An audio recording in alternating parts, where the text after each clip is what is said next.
கோவில் 10 ஆன்மீக நேயர்களுக்கு வணக்கம். இன்றைக்கி இந்த காணொளியில் நாயன்மார்களில் பெண்கள் பற்றி பார்க்கலாம். காரைக்கால் அம்மையார் 63 நாயன்மாரில் 3 பெண்கள்.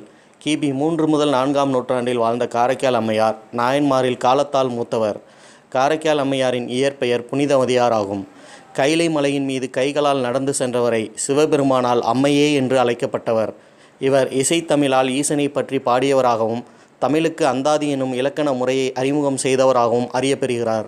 அற்புத திருவந்தாதி, திருவாலங்காட்டு மூத்த திருப்பதிகம், திரு இரட்டை மணிமாலை போன்ற நூல்களை தந்து சைவ தமிழுக்கு பெரும் தொண்டாற்றியுள்ளார்.